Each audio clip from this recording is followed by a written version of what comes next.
You are now listening to a member of the Disney Podcast family. Head over to Disney Podcast Family on Instagram to see all the latest posts for this show and links to other great Disney podcasts.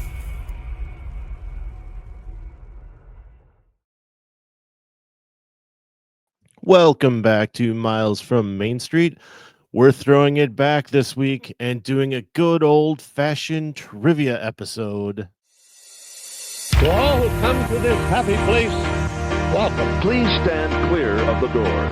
Por favor, manténganse alejados de las This here's a wild ride in the whistle. Indiscreet travel doors change.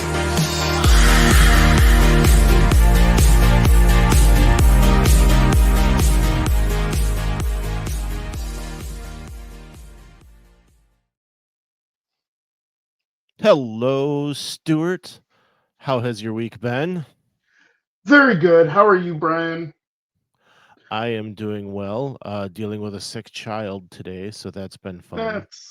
That's no bueno. It's always hard. It is.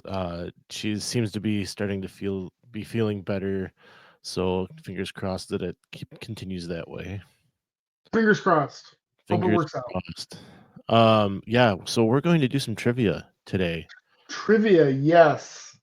Now, Mikhailo and I would do these every so often, and it became a staple for quite a while. But it's been a while since we've done a trivia episode, and you made a spot appearance at one point, and did some trivia when I was just doing some like ask 5 questions type thing that we would take at the end of episodes.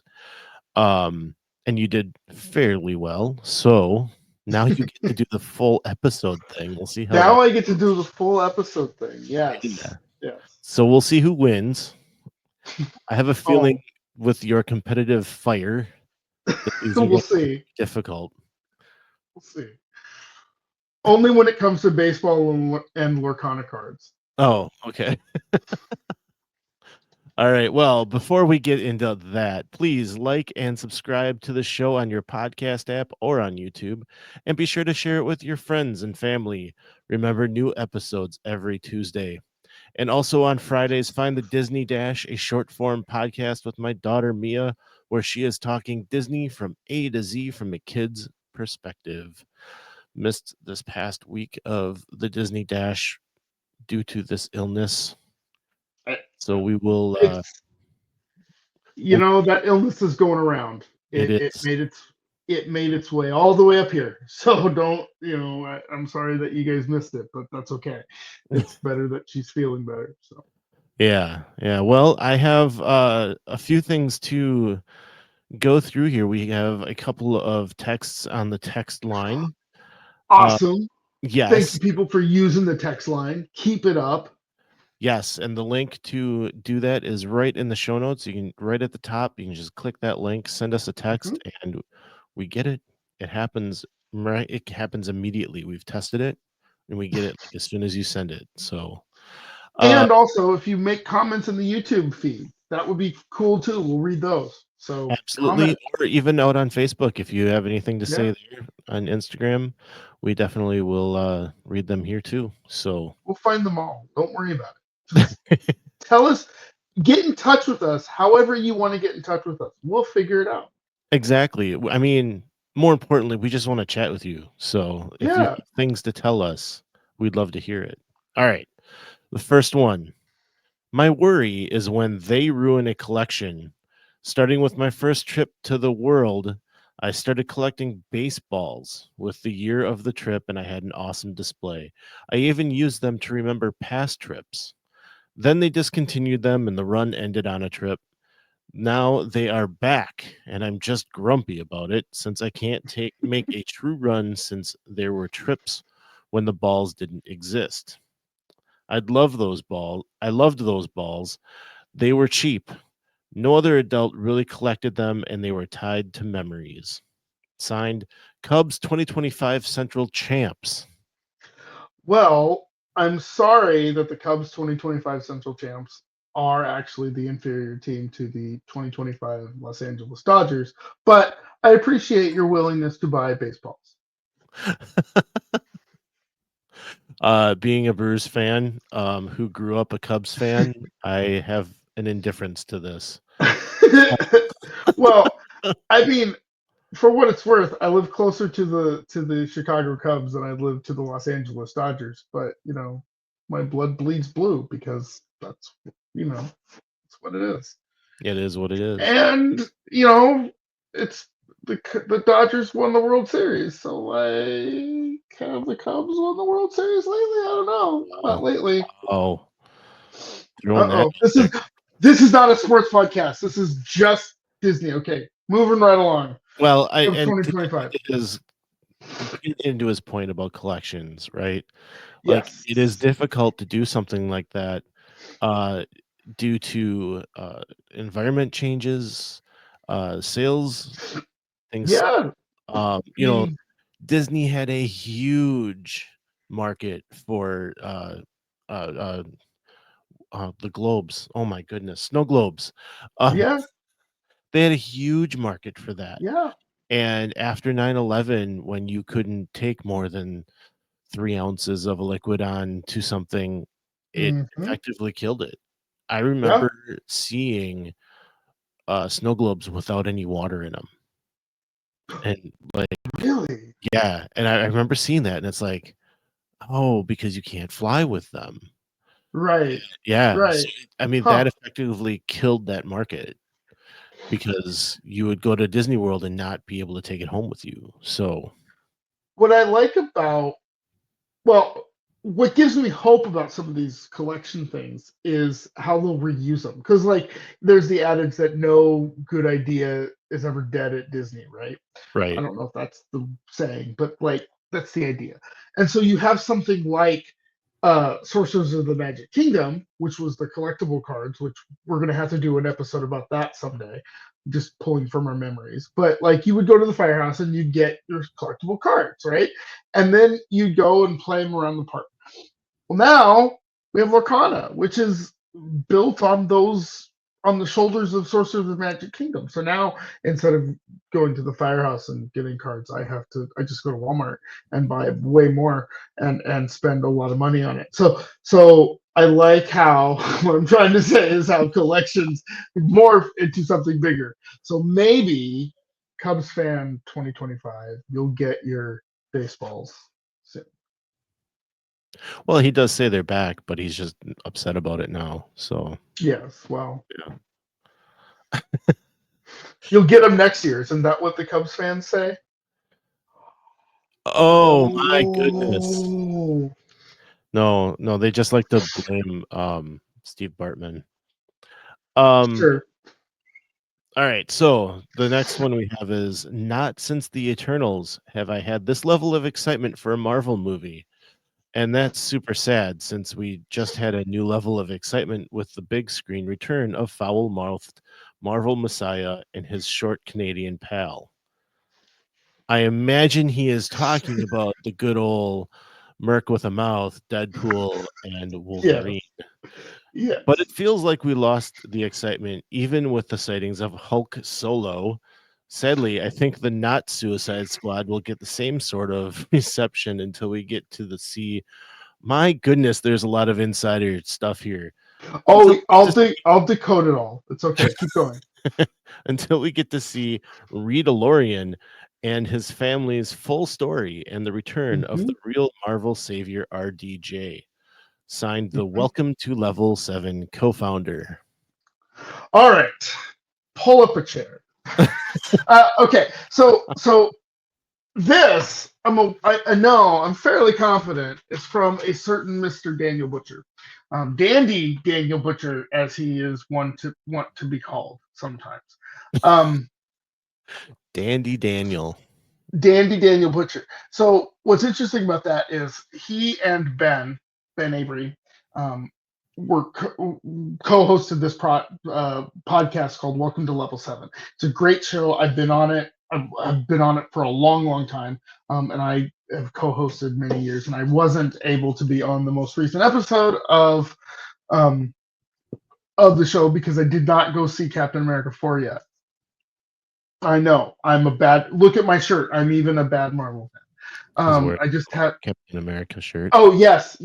For the people listening, I'm wearing a Captain America shirt. I just haven't seen it yet because life, man, it's just life. And so It happens. yes. So what he's referring to is, we just came off of Deadpool and Wolverine. You would think people would be all over seeing Captain America 4, and to his dismay, or not dismay, but the opposite of his point is a lot of people did see Captain America 4. It made more money than Winter Soldier, and it has the only one it didn't make more money than was Civil War, because Civil War was essentially Avengers 2.0. So, but the point is, he and Daniel would go back and forth. No, he and Ben would go back and forth about the Merc with the Mouth. And Ben does not like Deadpool. He saw Deadpool and Wolverine because, and you can listen to that episode over there, because it was the first time Deadpool was in the MCU. He did not. Well, I don't know if he didn't like it, but it certainly wasn't his cup of tea. But Daniel has been a Merc with the Mouth fan forever, right? Okay. And so then let's see, what else did he talk about? The not Suicide Squad, that's Thunderbolts asterisk, that we don't know about anything yet, or why there's an asterisk. But apparently Kevin Feige is going to tell us. And then Mando, what did he call him? Reed-Lorian, which is Pedro Pascal, which is the voice of Mandalorian. Right, and and also the face of the Mandalorian. Yes, the face of the Mandalorian. Takes his helmet off, but yes, and he's playing once per season. He takes his helmet off, and he's playing Richard Reed, right? Richard, yes. Reed Richards. Reed Richards. I'm sorry. Yes, Richards. That's okay. In the new Fantastic Four movie, yes. Which that's going to be, I think that's going to be really cool. Would you say it's going to be fantastic? Yes. Times 4. What I'm excited for that movie is I think it's going to be a return to a smaller but bigger MCU movie, which I know sounds weird, right? But you look at the first Captain America movie, you look at the first Iron Man movie, you look at the first Guardians of the Galaxy movie, I think is the one I'm most attaching to it. The difference being Fantastic Four is a known property, Guardians of the Galaxy nobody had ever heard of until James Gunn was like, let's make a Guardians movie, and then it blew socks off people. So you look at those, they're small, but they're big, right? I think Fantastic Four is going to be small but big at the same time. It's going to be very intimate with all the characters in it that that Marvel fans have known and loved for a long time, and it's going to be big for the movie people. And we know that Marvel works really well on the big screen, and they haven't quite cracked the code. They're very, very close on the small screen. And so I think that's where Fantastic Four is going to really shine. And then we have to wait until Doomsday comes back, which whatever. I'm sure it's going to be amazing. Yes, and I would have to say that I am equally as excited for this Captain America movie, which I haven't gone and seen, and we'll wait for Disney Plus, as I was for Eternals, which was slim to none. So I was actually really excited for Eternals because I was in the Marvel sort of zeitgeist bubble thing. I was all up in it and ready to go, and we were podcasting on it, and I was in the lane with Marvel. Yeah, it wasn't great, but I thought it was actually pretty good. I enjoyed it. I haven't seen it since then, so maybe it's time for a rewatch. But it's still a good show. I liked it. Or movie. Yeah, I was kind of lost, but That's a different show on ABC. Oh, right. So anyway, yes, thank you, Mr. Daniel, for sending us a text, and to Mr. Cubs Central Champs. Thank you as well. May all your hopes and dreams be your hopes and dreams. Dashed by the Los Angeles Dodgers. You're throwing barbs, man. I don't know. All right. Only baseball and Lorcana, guys. I don't understand it either. We got one more here. One Okay. more. This one's from the YouTubes, and it's actually from Jason, who, after I finished reading the comment, realized he directed the play that Mia was in. So first of all, Jason, thank you so much for watching the show. I really appreciate that. Great video. It was great having your daughter in the play. Definitely hope she does more. My oldest and I are getting ready to drive down to Disney World to take her to DCP. Do you know what DCP is, Stewart? Is that the Disney College program? It is the Disney College program. So it was good to listen here and get some ideas. Thanks. Jason, you're very welcome. And as I said, thank you. Yeah, Jason. Our recent driving episode that I would really think was really well done by us, if I could say so myself. But I was really excited to do that. And Jason, I really hope you have some great ideas on where to stop along the way now. And I'd love to hear from you when you get back, how it went. More importantly, for your daughter, I'm very excited for her to get down there and start making magic. Yes.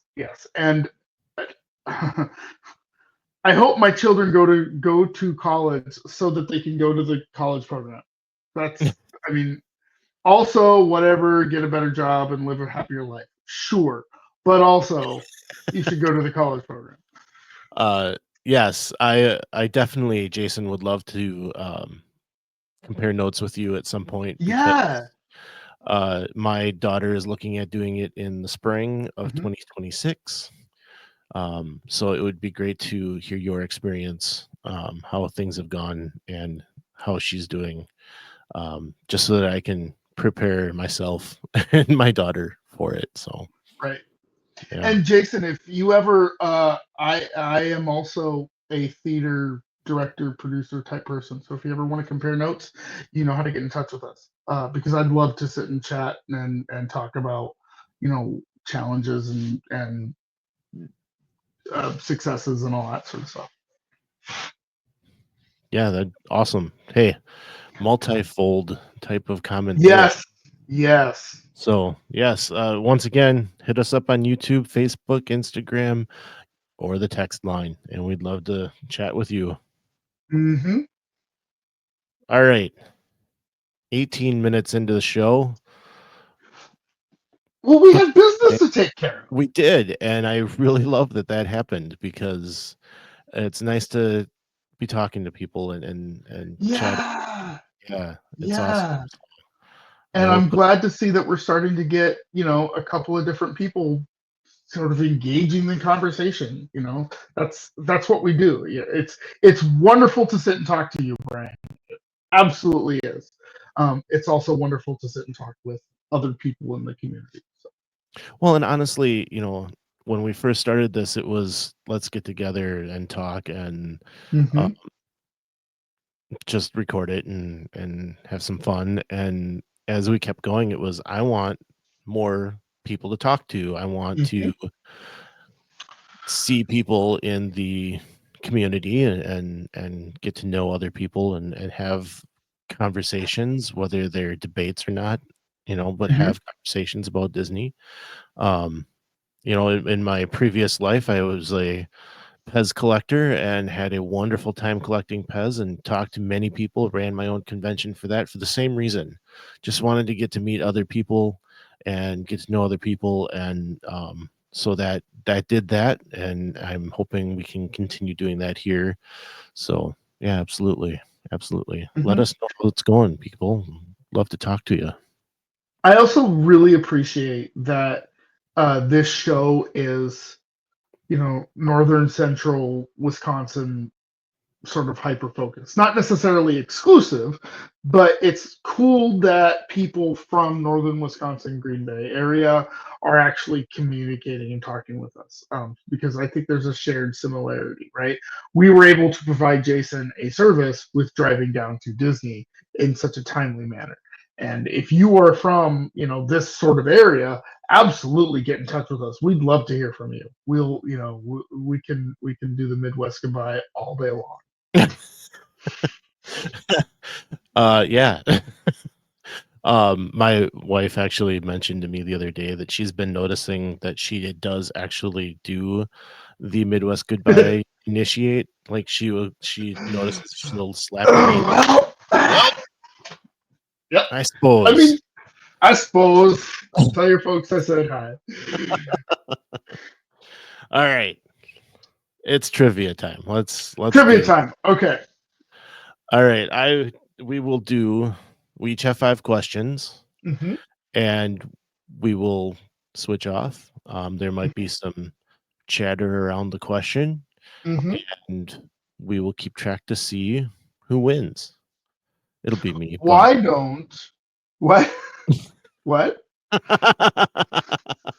It'll be you. Is that what you said?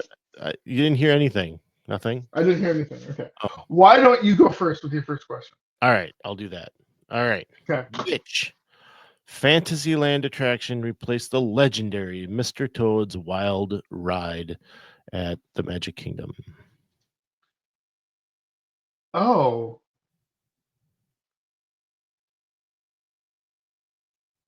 Was it the new Snow White Dark Ride? Is that your final answer? Sure. It is not the Snow White Dark Ride. Oh. Okay, what was it? It was Winnie the Pooh. Winnie the Pooh. Pooh. So, do you know about the nod to Mr. Toad in that ride? I know about the nod to 20,000 Leagues Under the Sea in that ride. That is queue anyway. That's in the tree in the queue, right? Right. Yeah. The Nautilus is like in the tree inside or whatever. But I don't know the nod to Mr. Toad in that ride.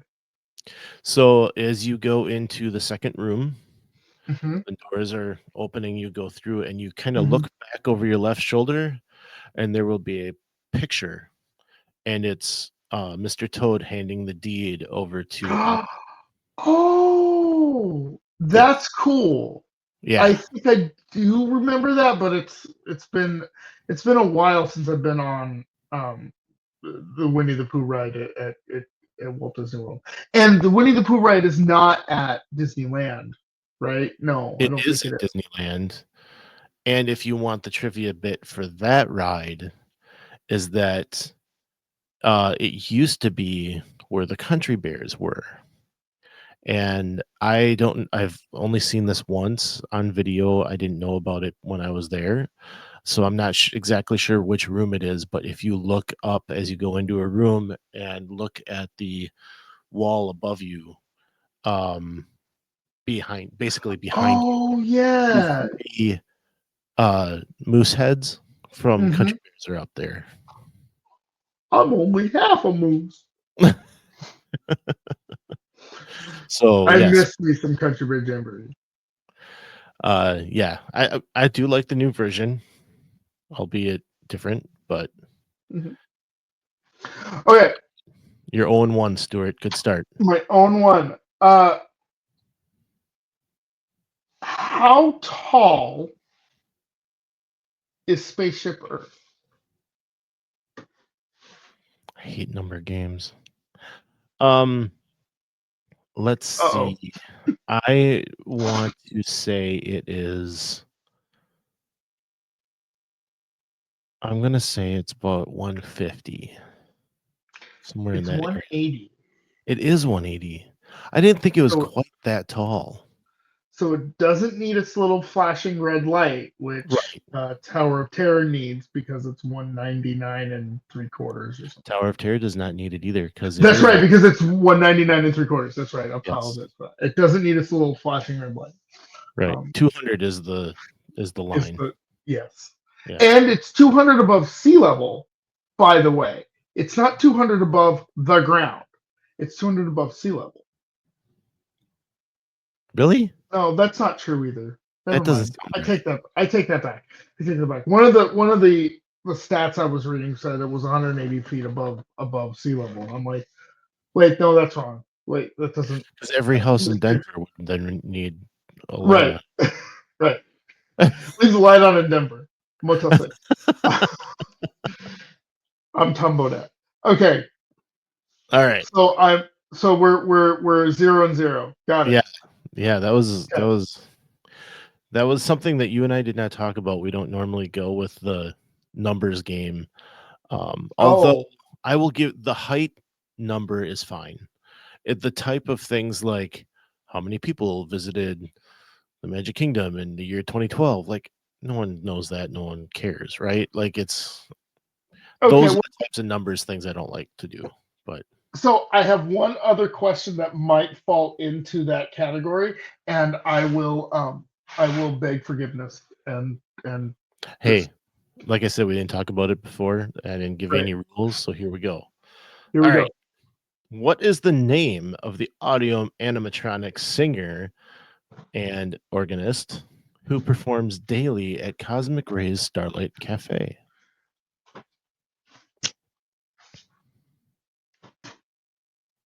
Oh, what's his name?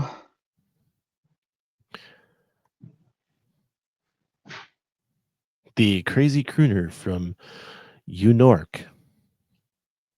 It's he's got like three hands, right? He's playing a big piano. Oh, what's his name? And it's not Cosmic Ray. It is not Cosmic Ray. You are right. Oh, what's his? I don't remember his name. You're What's going his to name? hit yourself. Yeah, His probably name. accurate. Do you want to take any guesses? No. Okay. His name is Sunny Eclipse. Sunny Eclipse. Yes. Yes.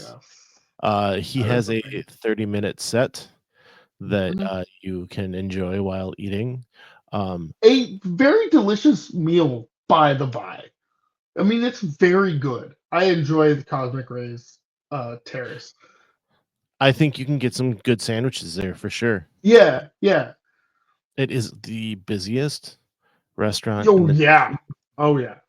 the room uh that Sunny is in, when they originally built it, Hmm. they had they had a band that actually played on there, but it was too loud for the registers where they were taking orders, that you're screaming at each other trying to do the transaction, right? Hmm. So if you go into that room that's glassed in up, Hmm.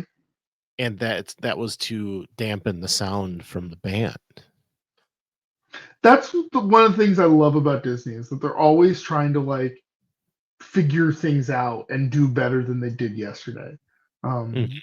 And you know that it goes back to his quote about uh, it's fun to do the hard things or it's fun to do the impossible things sometimes, Yes, isn't it? I think it's that's fun what he to be said. Yeah. impossible. Yes, Yeah. I love So that quote. like I that's one of those things that I mean the Imagineering story on Disney Plus when Disney Plus first launched. I that was so inspirational. And so yeah, I love that about Disney is that he's always trying to like do things, do hard things and find solutions and try to do better than he did yesterday.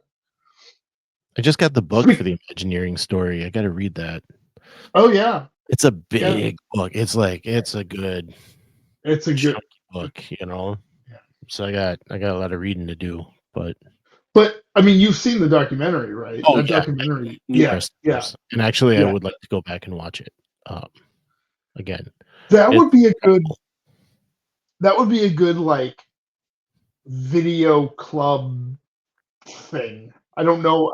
I just threw those words together. There's no big plans. Please don't think we're planning anything, but because we haven't. But like it would be cool to have a conversation about something like that with our listeners and sort of do like a book club thing or something. I don't That would be know. fun. Okay, speaking of Imagineering and fun things, what are that was a really bad segue. Nice segue, Stewart. It wasn't, but thank you for saying so. What are the nearest quick serves and table service restaurants to Spaceship Earth?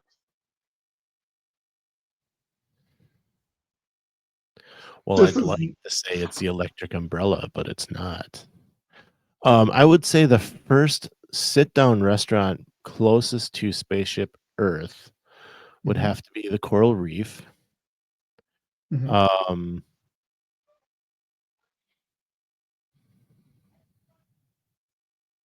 Terrible at geography. There's nothing like right there. There's nothing right there. You have Sunshine Seasons as a quick serve in the Land Pavilion. The Electric Umbrella, obviously, I think I already said that. That's no longer there though. But Connections Cafe is near there. So how many are you looking for an answer? I should one say. Quick service and one signature table service restaurant. So this signature. Is something you'd have to get your ADR for. Okay, well, I have to back up on this word signature because dining plan, a signature table service requires 2 credits, whereas a regular table service would be 1. Is that what we're talking about when you say signature? This restaurant is classified as signature. Okay. The closest signature to Spaceship Earth would have to be Le Cellier. Pretty certain. And the closest quick serve would have to be Connections. Is that your final answer? Yes. Okay. The source I pulled this from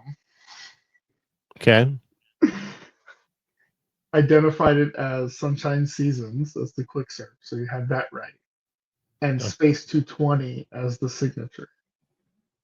Oh, I didn't realize that was listed as a signature. Yeah. That makes sense. I can go with that.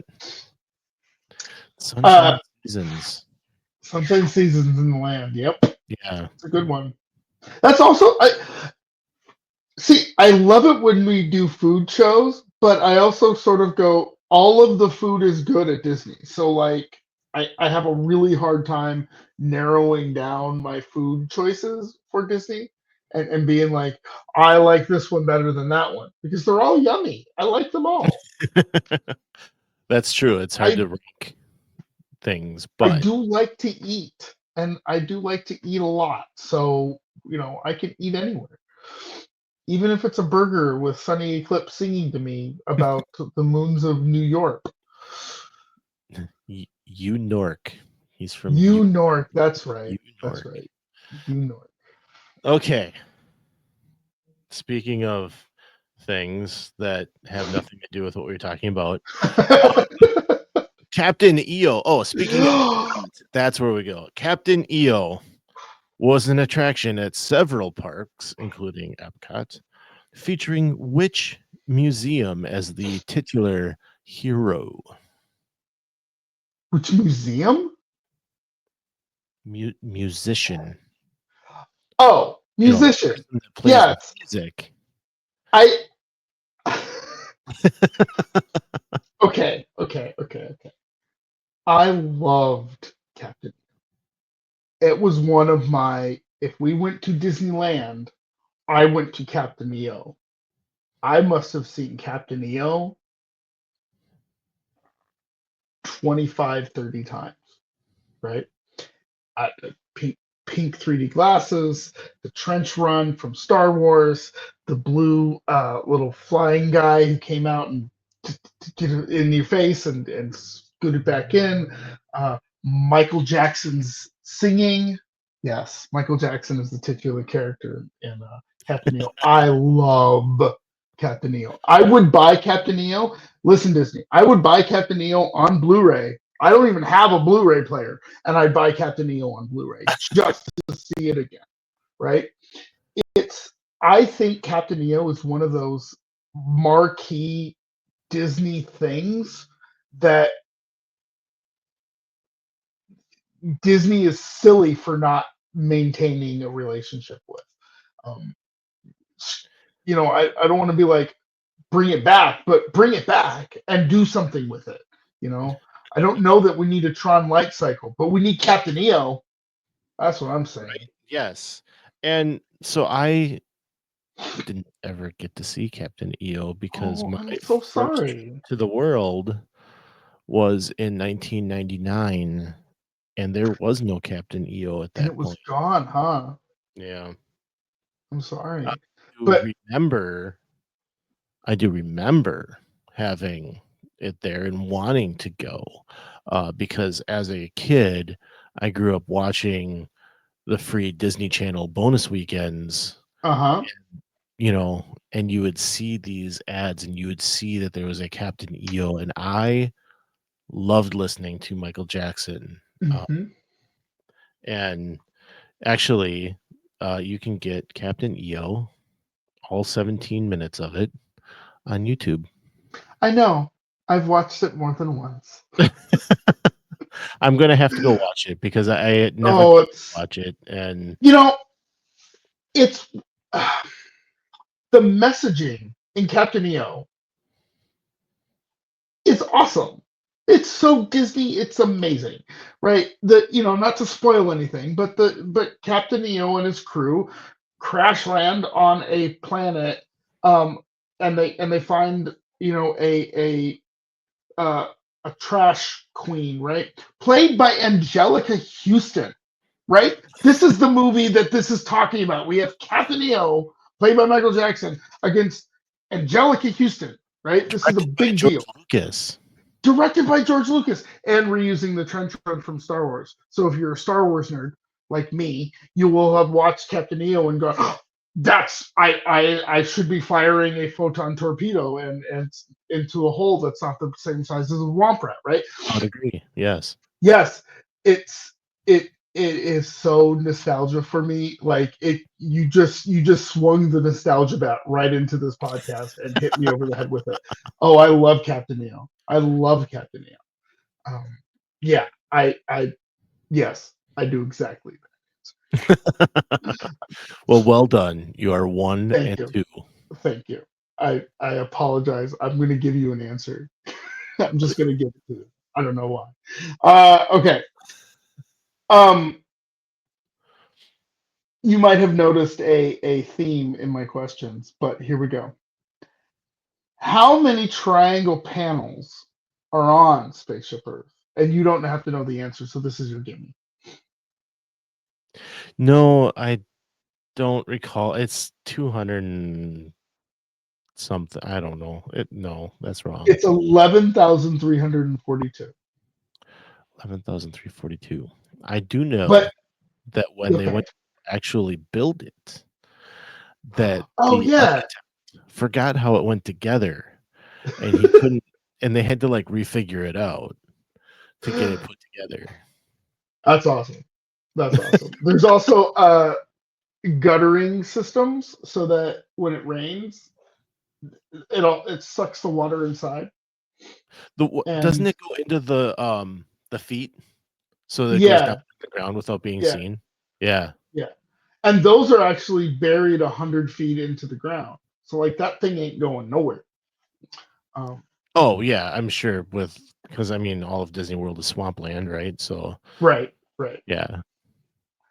No, one of the things that, go ahead. One of the things that I always find funny is when they're testing areas that they can go, and you shoot down this pylon and you never see it again, and you go, guess we're not building there. Yeah. I one of the core nostalgia, Disneyland, Disney TV. What was the name of that Disney Channel thing? Free weekend things that I have the nostalgia about for is Mickey standing on top of Spaceship Earth with the helicopter shot and they're flying away. Mickey's waving. Oh yes. That to me sticks in my head. Rent free, as the kids say. Rent free. They the bus driver on one of our buses to Epcot was trying to tell us that there's a Mickey statue at the top of yes, as you shake your head, yeah, there is not one there. I agree. But as you drive up and have somebody telling you that there is one there, you do actually see a mirage of something there. And you kind of believe that, okay, they must have something there that's Mickey Mouse. But no, they have had a Mickey Mouse stand up there and yeah.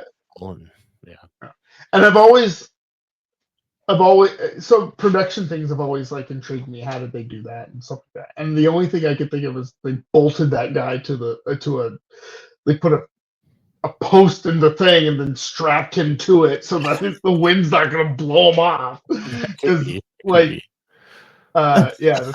the only way I could think that they'd make that happen. In my research for these, I did find that they put a 2000 on it at some point and a magic wand. And I'm like, no, I was there for that. You were there for that, okay? Yes. Because of the Millennium, they put that up there, and then, somebody please comment or message in. They put something else in place of the 2000 for a while, so they could leave the wand up there. I can't remember what it was, but I remember that being there in 2002 when I went, having replaced the 2000, I believe. But they was it a Fantasia hat? No, the hat was at Hollywood Studios, right? Yeah. I'm sorry, MGM Studios.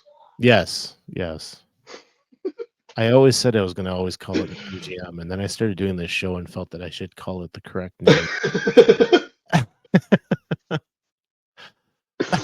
Yes. All right. Yes, that's appropriate. I think it's my turn, right? Yes, it's your turn. All right. David Graybeard is the only animal on the Tree of Life at Animal Kingdom based on a real specific animal. What animal is David Graybeard? That's a hard question, Brian. I don't know the answer. So, go ahead. Questions, and I was able to just go boom, boom, boom with the answer. I thought, okay, I need to throw one in that's like the ringer question, right? Like here's the one that gets you. And that was this one because I didn't realize. I mean, after I hear the answer and I looked up what the answer was, I was like, oh yeah, duh. Like that makes sense now. So okay. David Graybeard is an animal, right? That's what you're telling me? Yes. What animal is he? What animal is he? Okay. I can't even. I've only been to Animal Kingdom once or twice, so it's hard for me to remember that exactly. Have you done Tough to Be a Bug? The show in the tree? No. Where pollinators, that one. I've listened to that many times. So David Graybeard's face is near the entrance to the ride as you get under the tree. Not ride, but show. So you're saying he's a bug? No, I'm not. Oh, okay. I don't know. I'm thinking a goat or some sort of bear thing. No. What is it? He is a chimpanzee. Why is this significant? Because when they built Animal Kingdom, who was the chimpanzee doctor? Her name is escaping me right now. Oh. She lived famous. Yes. Anyway. I know, like it's right there.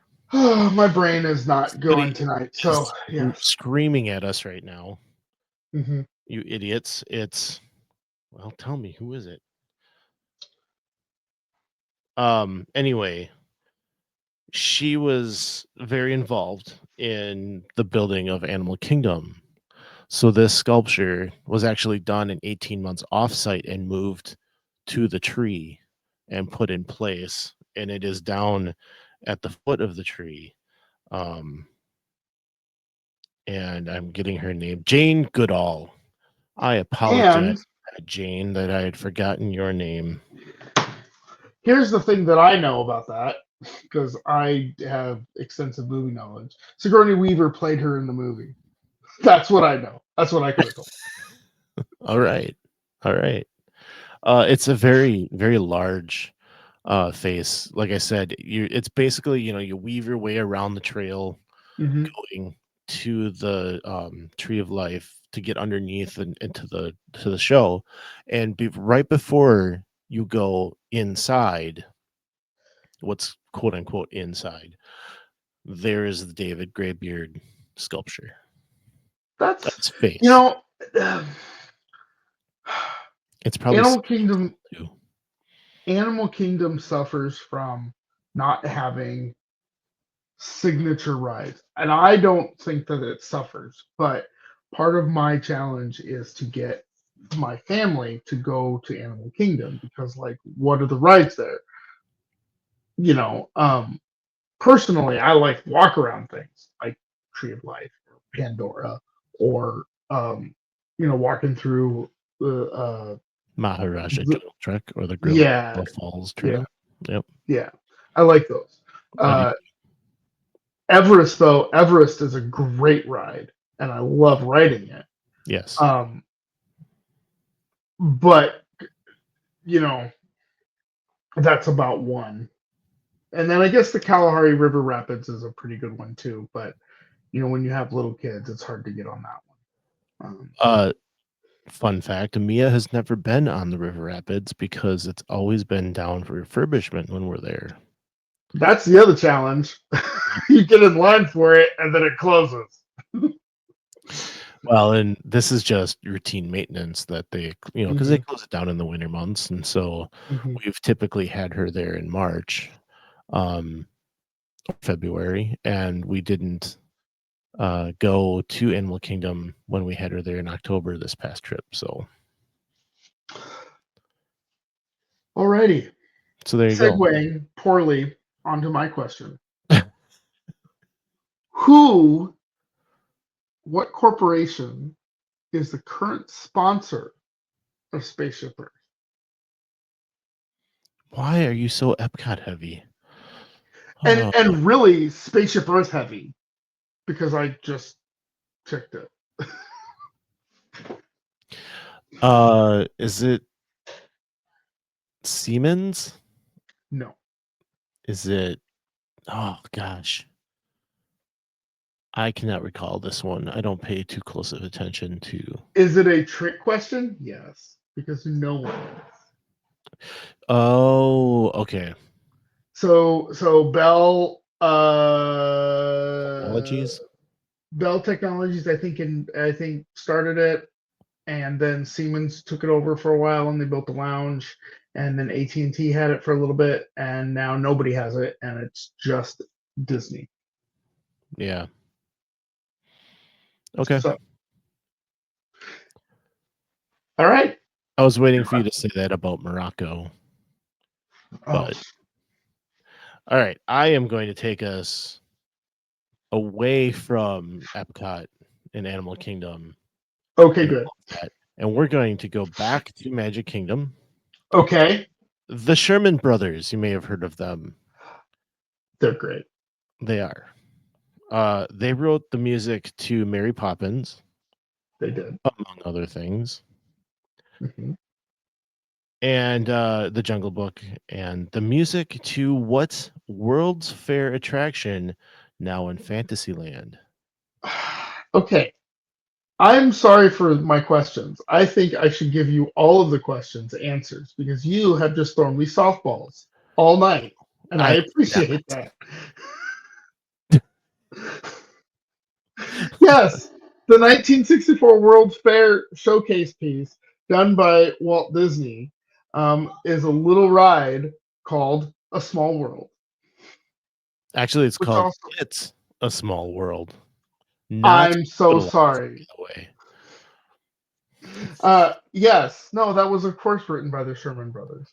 Yes. And he even wrote a before he passed a fifth verse to it and delivered it to Bob Iger, which we were able to see on that Disney Gold Theater D23 Gold Theater thing, which I love. It's a small world, and it's a small world after all. And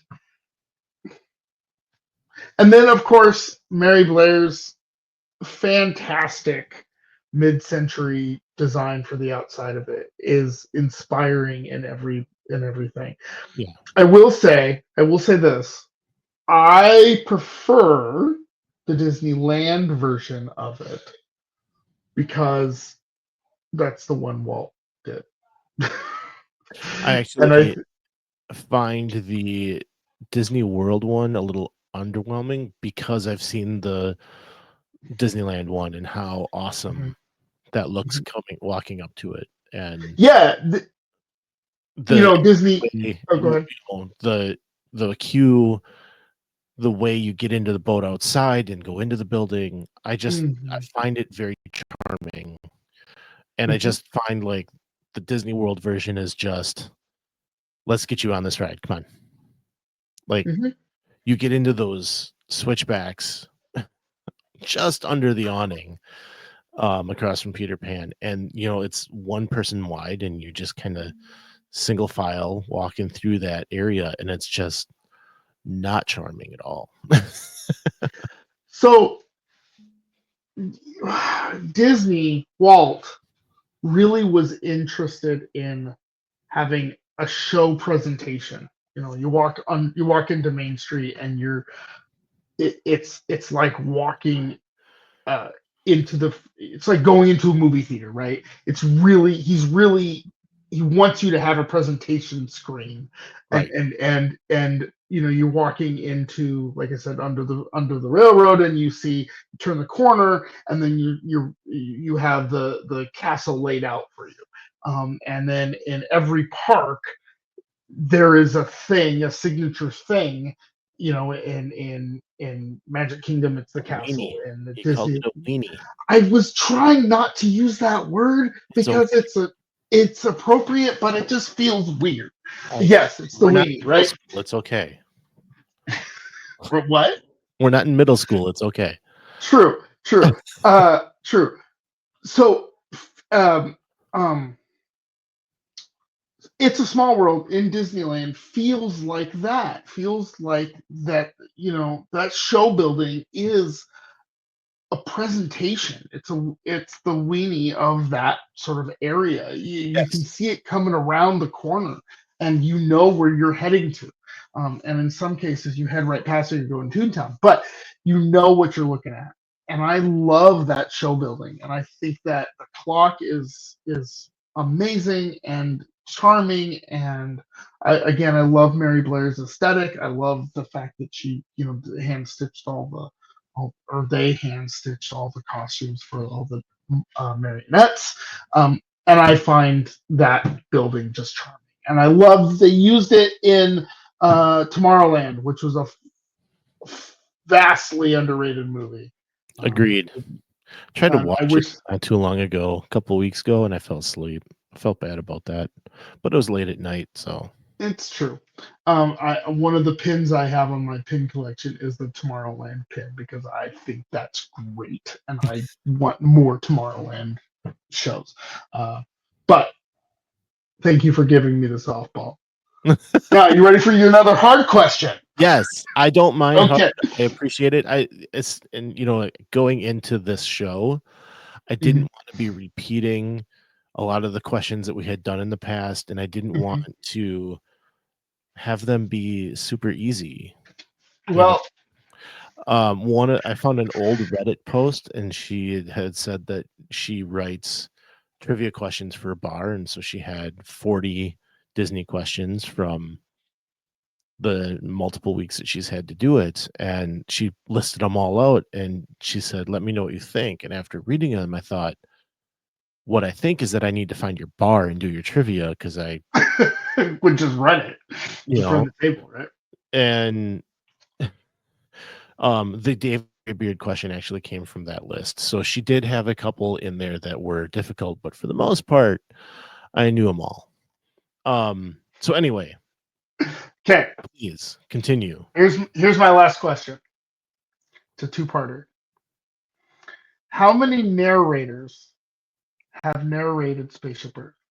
And bonus, can you list them? Well, the current one is Dame Judi Dench. Yes. We had, I want to say it's 4.